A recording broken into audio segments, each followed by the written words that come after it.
Good morning. I am Anouk Lorie, and I'm here with a very eminent panel of people. As early as it is, I'm happy to be here with you. I'm briefly going to introduce each of you, and then before each question, we'll go into a little bit more detail as to what you do. We don't have much time, but we have some very interesting topics today.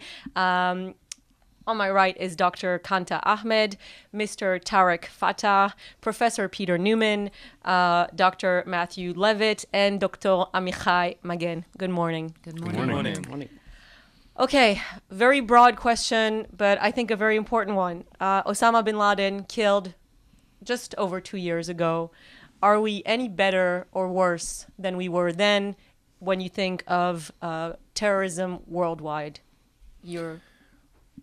Well, I think killing of bin Laden was important, but it didn't really make a big... Professor Neumann, I'll just Yes. Very quickly introduce you. You're the director of the International Center for the Study of Radicalism and Political Violence and professor of security studies at King's College London. Exactly. Now you're free to answer. And it gives my answer a lot more weight now that you've said that. Absolutely. Otherwise, you're just a talking head. Exactly.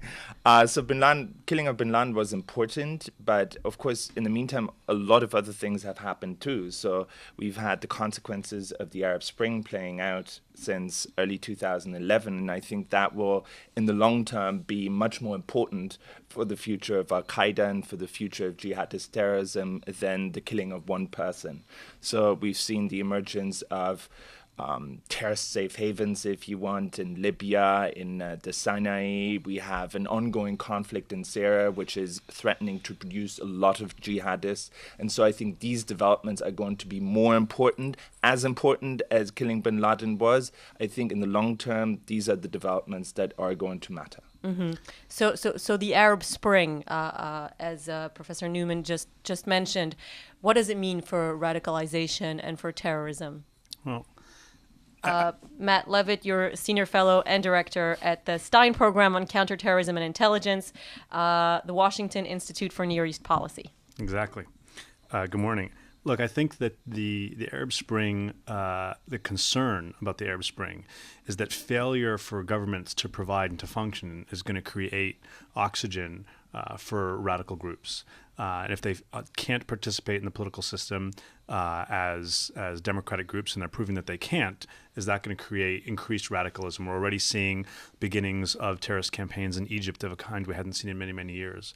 And then larger than that is, for me, the issue of Syria. Syria not only provides far more oxygen for Al-Qaeda and its affiliates than anything else, it's much more important from an ideological perspective, for example, than Iraq ever was.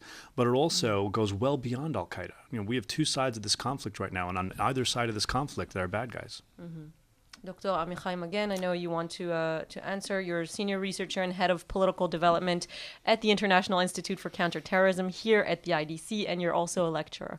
Yes, thank you. I think that as this process, the so-called Arab Spring, was taking off in late 2010, beginning of 2011, the conversation certainly, I think, in policy circles and in the media was rather dichotomous. The conversation was, is this heading towards a positive process of democratization, liberalization, or is this heading towards an Islamist winter, i.e. the replacement of old forms of authoritarianism, secular, nationalist, socialist, statist, sclerotic, with a new Islamist form of authoritarianism, primarily led by the Muslim Brotherhood.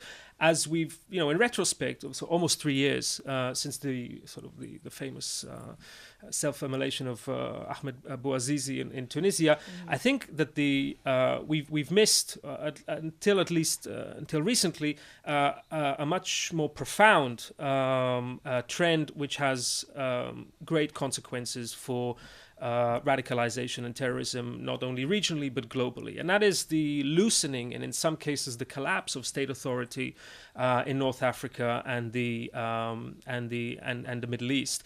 This is not an entirely new process. Somalia was always, for the last 30 years, the poster child of a failed state. Lebanon has always been weak. Yemen has been weak for a while. But really, over a very short period of time, from Libya to Sudan to Sinai, if you look at Israel's immediate strategic environment, we're pretty much surrounded, with thankfully the exception of Jordan, by weak and failed states. And that creates a security gap and a legitimacy gap and a capacity gap. All of these, and we can elaborate on each and every one of them, really create radicalization enabling conditions on what I believe to be a pretty unprecedented scale. My colleague makes a great point, actually, is the upheaval or turbulence of the Arab awakening has opened up the vacuum for political Islamists to seize power, whether formally or informally. And, of course, we're seeing the aftermath of Egypt. But to go back to your original question, you asked about whether the assassination of bin Laden has made any difference. In my own travels in the Northwest frontier, and we'll be speaking about them today at the conference, to meet child jihadists between the age of 10 and 17, none of them had heard of Osama bin Laden. None of them knew of 9/11. So the ideologies that we might have classified this era with, just with names, characters, and actions, are so fragmented into different ideologies. But we mustn't forget the thread of non-violent political Islamists who can wreak perhaps even more havoc politically. Mm-hmm. I think the issue is one where we've missed out the ideological war of ideas. I think the West's view of Osama bin Laden was like a Hollywood caricature, and obviously if in 12 years you couldn't beat a group of men in caves, the starting point would be to admit to the dismal failure of the existing paradigms within which this discussion takes place. To suggest that poverty or disempowerment or the lack of statehood has anything to do with jihadi terrorism is to be completely ignorant of almost 1400 years of the jihadi ideology that is legitimized by almost every aspect of the Muslim conversation. So unless and until there is a general renunciation of the doctrine of armed jihad as espoused by the Muslim Brotherhood, that person, and I as a Muslim born in Pakistan, I can tell you, is a problem. You have a democratic state in Pakistan, you've had transfer of power, you've had at least 8 elections. To understand terrorism by not looking at Pakistan but viewing it in Egypt is, again, I'm sorry to say to the Israeli audience, I think it's very myopic of Israelis to be centered around and consider themselves as a European state, talking about terrorism and never ever touching on what is the source of terrorism. Do you think that there was a lack of democracy that led to 3 million Bangladeshis in a genocide in 1971? Do you think there was a lack of democracy or a state structure that allowed General Ziaul Haq in Jordan to cause what is called the Black September? Mm-hmm. The massacres that have gone on in the 19th century in Iraq by the Saudis? Do you think there was a lack of state or not of state? Unless you understand the fundamental basis that the Muslim jihadi desires death as the beginning of his or her life, you're missing the debate. Right. I want to just quickly expand on that, Tarek, Fatah, and Dr. Qanta, Ahmed. The idea that the idea of a democratic Islamist state, is that something that it's a contradiction? It's an oxymoron. It's an anathema. It's there's a simple thing. Any nation state that declares itself to have a hierarchy of citizenships is by its very nature a state that does not respect human rights or the 1948 UN Declaration, Convention of Human Rights, or the Helsinki Convention on any aspect of it.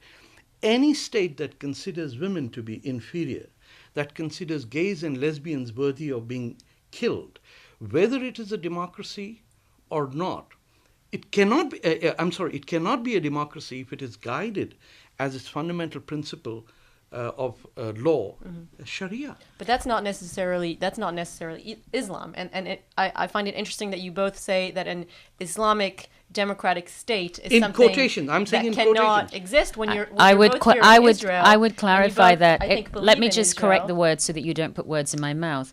An Islamist democracy cannot. It doesn't. Is an oxymoron. It doesn't make sense. I regard Pakistan, which calls itself as an Islamic republic, as an Islamist democracy. I spoke about political Islamism yesterday, and remember the quote from Erdogan. Erdogan himself said democracy is like a train which we ride until we reach our one-way destination. Another colleague has said democracy for the Islamists is like a ladder which once they reach office, they burn so nobody can follow.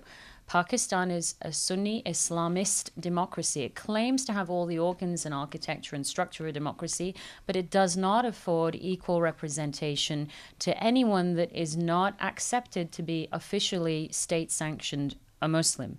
Democracy requires championship of pluralism and protection of those who are politically disenfranchised or vulnerable, and we don't see that. We don't see that in the world's first Muslim democracy any more than we see the other country where I've lived, Saudi Arabia, which does not claim to be a democracy but has theocratic Wahhabi neo-orthodoxy as its measure.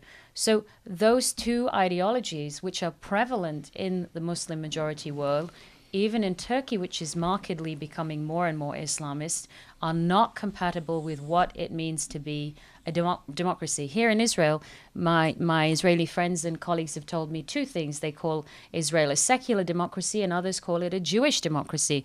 But what I know is minorities that are living in Israel have enormous manifestation of personal rights in a way that I don't see in Muslim majority worlds, and I've published about that. Right, that's very interesting. So I'm not talking about what someone might say is an Islamic democracy. I'm saying Islamist democracy is like saying a totalitarian democracy. It doesn't exist. It cannot function. Just to clarify, there is no such thing as an Islamic state or an Islamist state. There has never been an Islamic state in all of Islam's history. The Umayyads were a dynasty. The fact that it was formed by the enemies of Prophet Muhammad is lost on many scholars. The Abbasides were a monarchy. The Mughals were a monarchy.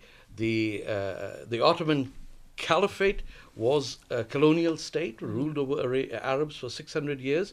So anyone from the Muslim Brotherhood, from Hassan al-Banna to Sayyid Maududi of Qutb, that have today introduced the concept of creating an Islamic state, a manifestation of that in the 20th century was the literally dissecting of India and creating an Islamic state by British and American help, has proven to be an utter failure. And as long as this concept is not attacked, you will keep on feeding jihadism, Islamic terrorism, terrorism of all sorts, because you're never addressing the fundamental issue that we in public discourse, where in the United States we cannot call Islamic extremism. And General Abu Zaid yesterday talked about the restrictions on speech in democracy. So all of this political correctness, I would also call white liberal guilt, has led to an entire industry that has grown that is quite comfortable with the continuing of terrorism, because not a single person that I have seen has said that Pakistan, being the source of international terrorism, should be under sanctions. Yet Iran is under sanctions, and we don't really hear of Iranian suicide bombers running around in New York. Right. I want to, obviously all eyes are on Syria, and history is fascinating. I wish we had hours to discuss and go back into history, because obviously it's a several thousand-year-old issue. But Syria, Professor Neumann, do you think that, considering what you know about Syria, is there still a chance for a non-radical Islamist opposition to take power of the opposition? Well, right now it's very difficult to see, because we're looking at an opposition that we're always focusing on the jihadists, but even what we typically describe as the mainstream parts of the opposition, though perhaps not Salafist and Al-Qaedaist, they are still Islamists. And so the genuinely, what we always describe, or what John Kerry describes as the moderate secular parts of the opposition, you can count on two hands. I mean, it's a really small part of that opposition. But I think that's also been part of the outcome of the failure of the West to embrace that opposition. If you get all your money and your support and your weapons from Qatar and from Saudi Arabia, then you shouldn't be surprised that these people are trying to please their paymasters and start to look like them. But Professor, the United States of America placated the Muslim Brotherhood in Egypt. President Obama bent over 90 degrees to kiss the hand of the Saudi king. American ambassador in Cairo, Madam Patterson, literally became a spokesperson of the Muslim Brotherhood, and look where it ended. As long as America feeds the hand of the Muslim Brotherhood and then says we need to fight terrorism, it's basically funding the military-industrial complex and the experts and consultants in Washington that say somehow we can convince the Muslim Brotherhood to act in a democrat. It's not. Sayyid Qutb's followers want to dominate the world. But in Syria, you saw the opposite playing out, namely America or the West being largely passive, and the outcome also being a very Islamized There's opposition. an incompetent President Obama's. 2 years ago, he could have solved the problem. Now it is too late to solve. I don't think 2 years ago he could have solved the problem. I think that this has been mishandled. But I think that to say the United States was supporting the Muslim Brotherhood is going a stretch too far. They didn't do enough to contend with it, that's for certain. But still in Syria they're But Tarek, to focus on her question on Syria, I think that there are more non-Islamists within the opposition that some account for. Not as many as we'd hope, but there are some. To me, the bigger problem is that they are all bosses. There is no de Gaulle. There's no one person who is able to unite everybody because everybody sees themselves as de Gaulle. I compare it to Fatah in the 2006 elections where they all ran against each other and therefore Hamas won in places like Qalqilia where 5 or 6 Fatah candidates all ran against each other, and a Hamas militant who was in jail became the mayor.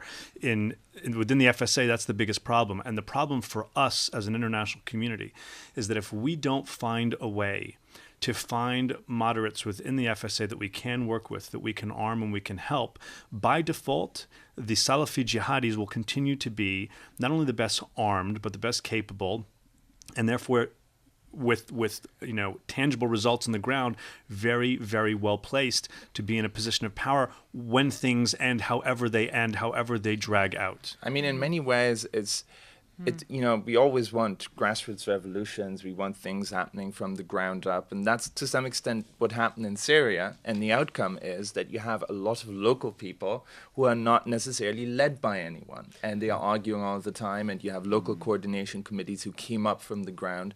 There's no national leadership for the opposition. And we're now complaining about that fact. I mean, clearly we're not facing a good set of possibilities in Syria. I don't see the prospects of a Jeffersonian democracy evolving there anytime soon. I think that a big question before us is whether any one faction can re-establish on a monopoly on the use of large-scale organized violence. And I think that the scale of destruction and dislocation in Syria over the past 2.5 years, and here I think it is reasonable to fault the West for not seeing the differences between Libya, where there was a sharp intervention, the country was able to recover relatively. It's not doing great, but we haven't seen the kind of devastation of the infrastructure, and whoever comes to power in Syria, it will, even if they're the most competent, organized government in the world, it will take decades for that country to be reconstructed, if that's at all a possibility. I think Assuming the more likely it stays one country. Exactly. I think the more likely scenario is the fragmentation of Syria into a variety of statelets, partly governed territories, contested both from the inside and from the outside, with potentially a tremendous amount of ethnic violence and broad regional ramifications. The Kurds in the northeast, the Alawites in the northwest, contending Sunni forces, Druze, Christians, anybody who could leave will leave. We're really facing possibly a sort of Somali or a sort of an Afghanistan right here on the border between Jordan and Israel and Lebanon. But why wouldn't people consider the question of a free Kurdistan? Why is one area occupied by 4 Muslim countries, Turkey, Syria, Iran, and Iraq, never espouses the same emotional response to say there are people under occupation for 85 years? Why shouldn't the Kurds of Syria want to be in a Kurdistan with the Kurds of Iraq or the Kurds of Turkey or the Kurds of Iran? They've almost forgotten they have a more legitimate right as an independent state than either Syria or Jordan in the straight-line border states that they have become. And Jordan, by the way, oppresses its people far more than is given credit to, and is a dictatorship of the highest order simply because it has a king that speaks very fluent British English. Everybody thinks he's moderate. He's a vicious dictator of his own sort, and he's got the most moderate people in Jordan are the Muslim Brotherhood. It's not surprising that when we talk about terrorism, these panels tend to have kind of like a doomsday feel to them. So I want to go, again, we don't have that much time, but sometimes that's useful because we have to go to bullet points. You're all experts in terrorism, Islam. What do you think the West can do to counter terrorism and radical Islamism in the Middle East and North Africa? Really, I don't have a single isolated point, but perhaps the most important thing for anyone who's writing about this or explaining to it in the public or trying to interpret events is to understand the very real distinction between political Islamists and Muslims, and to understand that political Islamism is an ideologically totalitarian politic which is disguised as a religion, and certainly in the United States where I live, often privileged like a religion, which enables it to evade scrutiny. I think that's one of the most important areas to discuss and focus on, and it will help counter all kinds of terrorism if we unveil political Islamism for what it is. Mm-hmm. You're not jumping to talk as soon Let's just go in order to make it clear. As soon as we're talking about, solutions, which is always interesting. No, surely there is a solution. You've got to start from the bottom. If you are going to avoid any discussion about the cancer of Islamism, and if the United States government and the NYPD and the FBI and the Defense Department have influence of Muslim Brotherhood within their ranks, we've already lost the war. Mm-hmm. Within the Obama administration, there are people clearly with affiliation with the Muslim Brotherhood. This is the first time that an American president has sent a message of congratulations to the Islamic Society of North America, Indiana-based Muslim Brotherhood affiliate in the Texas terror funding trial. ISNA came out as an unindicted co-conspirator. And yet President Obama is sending congratulatory messages. Within his administration, look at Ambassador Rashad Hassan to the OIC, the Organization of Islamic Countries, pro-Muslim Brotherhood. His speechwriter who wrote the speech in Cairo, pro-Muslim Brotherhood. How can you fight your enemy when the enemy is able to define the language that the Americans use and curtail any criticism of jihad? No reference ever. Even Bush ends up saying, well, Islam is a peaceful religion. Sure it is. But why can't you say that Islamism and jihad as pronounced by the Muslim Brotherhood is a cancer that we will fight and defeat? Without that, you can't win it. Mm-hmm. Professor Neumann?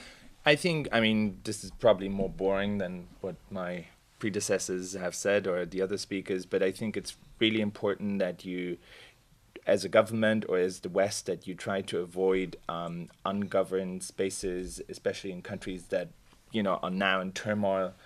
We see this happening in Egypt. We see it happening in Libya. We see it in a couple of other places because these ungoverned spaces always attract Al-Qaeda and gives them a sanctuary from where they can organize, operate. And we know that the most sophisticated plots, terrorist plots like 9/11, were only possible because they had a base where they could organize freely and operate. And by closing down these sanctuaries, you're already dealing with a good chunk of very serious plots. It's not, a solution of the underlying causes of the problem, Sure. but you're dealing with the terrorist aspect of it to some extent. But they did it in Hamburg.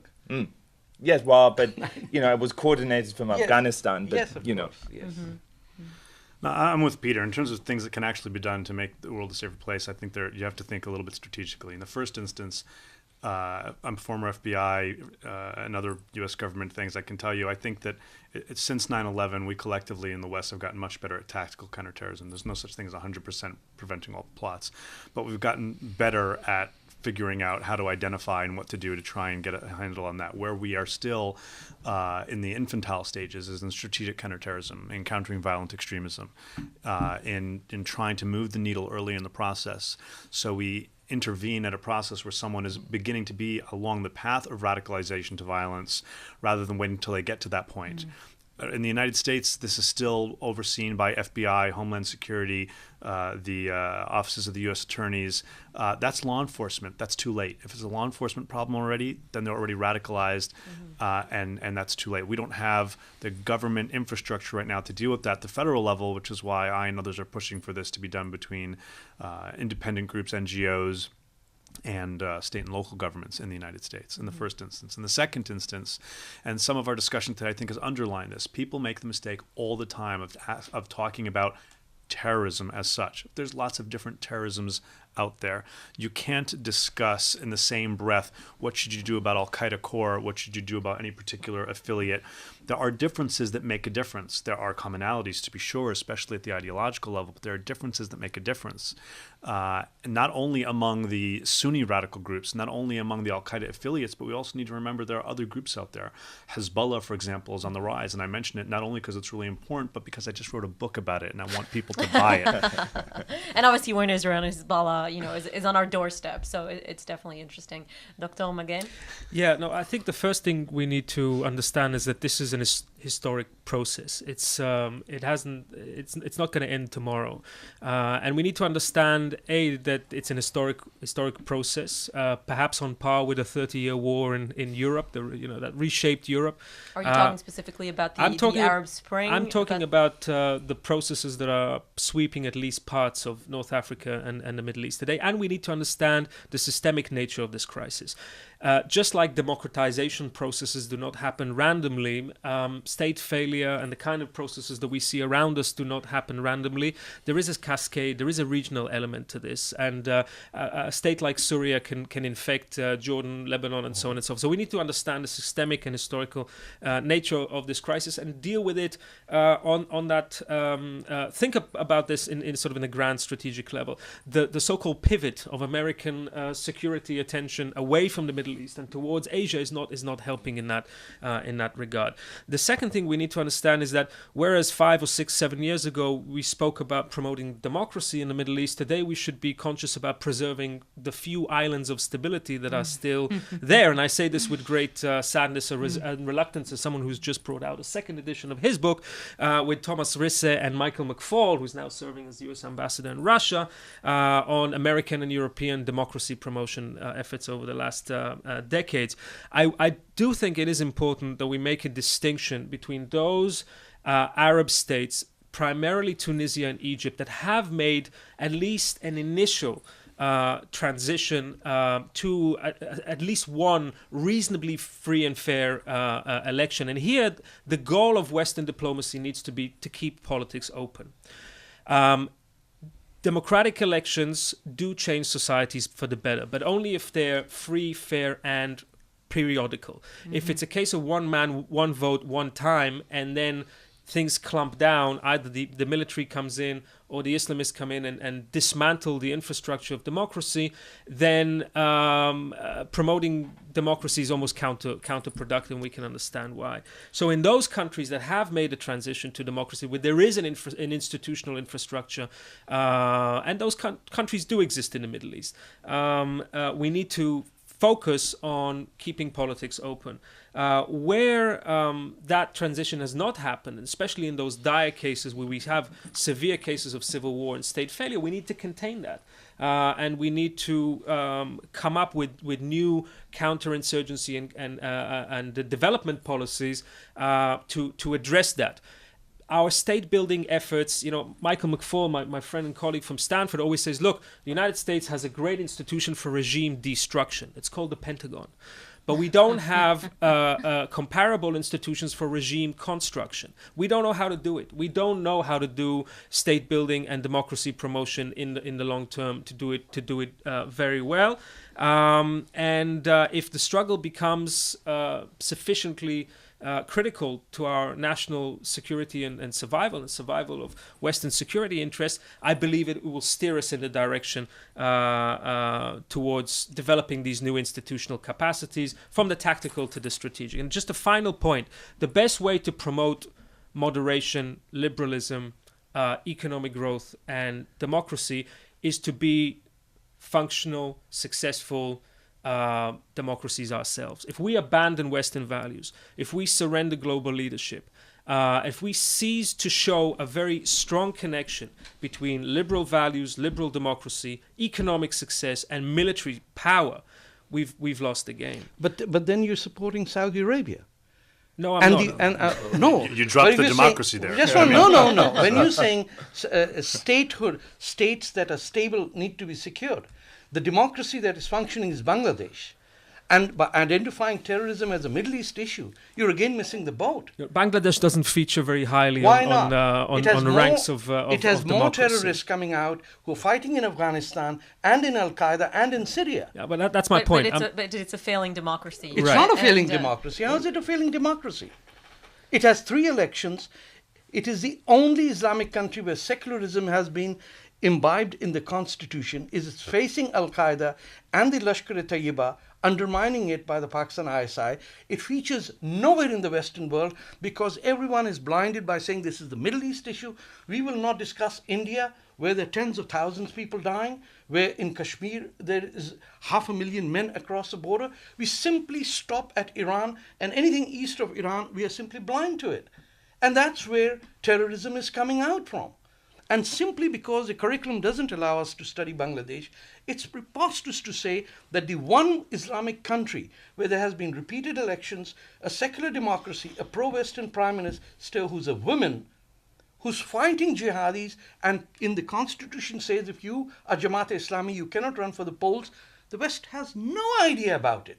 Not a single New York Times article, op-ed written about it. Why? They don't have the Taj Mahal for the reporters to go and visit. Tarek, you should write that op-ed. I've written. Yeah. I've written. Okay, in the op-ed, we'll have to read it in your op-ed because we have to stop because you're both actually going to a panel where we can continue to hear you. Thank you so much. I didn't introduce the both of you, so I'll quickly do that. Dr. Qanta Ahmed is Associate Professor of Medicine at the State University of New York and a Templeton Cambridge Journalism Fellow in Science and Religion at the University of Cambridge. And Mr. Tarek Fatah is the founder of the Muslim Canadian Congress in Canada, and you're a writer and a journalist, so we can read and hear what you say in other panels. I want to thank you all so much. Thank you. Have a great day, and I wish you luck because we all depend on it. Thanks for having us. Thank you. Thank you. Thank you.